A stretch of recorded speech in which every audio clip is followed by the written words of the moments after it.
एक खबर जो हैरत में डालती है, गृह मंत्रालय की अंडर सेक्रेटरी आनंद जोशी, जिन पर भ्रष्टाचार को लेकर जांच हो रही थी, वो अचानक गायब हो गए। अपने आंसुओं को नहीं रोक पा रही हैं गृह मंत्रालय में अंडर सेक्रेटरी के पद पर तैनात आनंद जोशी की पत्नी मीनाक्षी। मीनाक्षी के पति आनंद जोशी आज सुबह अचानक घर से गायब हो गए।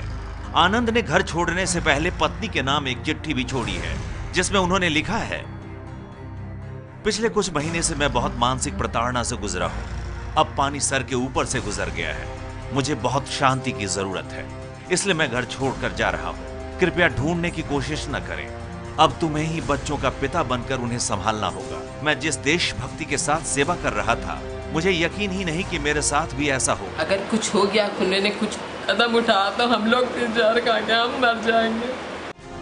आनंद जोशी के खिलाफ सोमवार को सीबीआई ने मामला दर्ज किया था। उनके खिलाफ भ्रष्टाचार और आपराधिक साजिश का मुकदमा दर्ज किया गया है।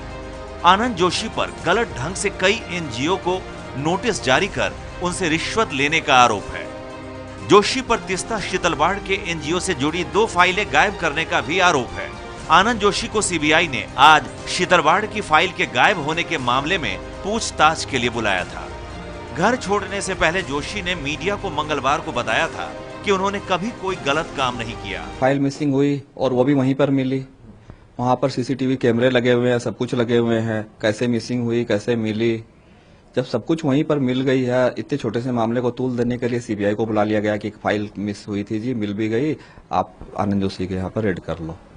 आनंद जोशी ने दावा किया कि उनके कारण ही तीस्ता के खिलाफ कार्रवाई हुई। इतना ही नहीं, फोर्ड फाउंडेशन और ग्रीन पीस के खिलाफ भी उन्होंने कार्रवाई की थी, लेकिन फोर्ड फाउंडेशन को क्लीन चिट दे दी गई। जोशी ने आरोप लगाया था कि गृह मंत्रालय के एडिशनल सेक्रेटरी बीके प्रसाद ने उन पर कुछ एनजीओ को क्लीन चिट देने के लिए दबाव डाला था, जिसे मानने से उन्होंने इनकार कर दिया था। जोशी ने फोर्ड फाउंडेशन को क्लीन चिट देने पर सवाल उठाया था।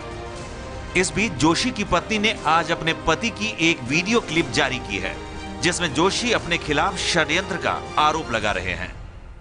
फोर्ड फाउंडेशन जो कि बहुत बड़ी देशद्रोही संगठन है, और उसके ऊपर मैंने जब बैन लगाया, उसके बाद उन्होंने आकर के मुझे 200-250 करोड़ रुपए का ऑफर दिया कि आप बताओ किस एनजीओ को देना है, हम देंगे। मैंने वो मना किया कि मैं देशद्रोही नहीं हूँ।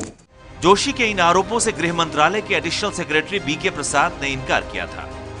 आनंद जोशी की पत्नी के मुताबिक उनके पति डिप्रेशन के कई सालों से मरीज हैं। अपने पति की सलामती के लिए उन्होंने सरकार से अपील की है। अब देखिए ना, यहाँ देशभक्ति और देशद्रोह जो है वो एक नई संजीवनी बन गई है ऐसे मामलों। बहरहाल किरेन रिजिजू ने स्पष्ट किया है कि इस मामले में वो जांच करेंगे अगर शिकायत होगी, और इस पूरे मामले में गृह मंत्रालय क्या क्या कह रहा है वो हम आपको बताना चाहेंगे। 50 से 60 एनजीओ की सूची बनाई गई थी। नवंबर में एनजीओ को नोटिस भेजना शुरू किया। चुने हुए एनजीओ पर दबाव बनाया गया। यही नहीं, एनजीओ के लोगों से मिलने पर शक। गृह मंत्रालय के सूत्रों के हवाले से भी खबर आ रही कि मार्च से आनंद की गतिविधियों पर निगाह रखी जा रही थी। आनंद का विभाग भी बदला गया था। सरकारी फाइलों को घर ले जाते थे आनंद। तीस्ता फाइल सहित कई फाइलें वो घर ले जाते थे।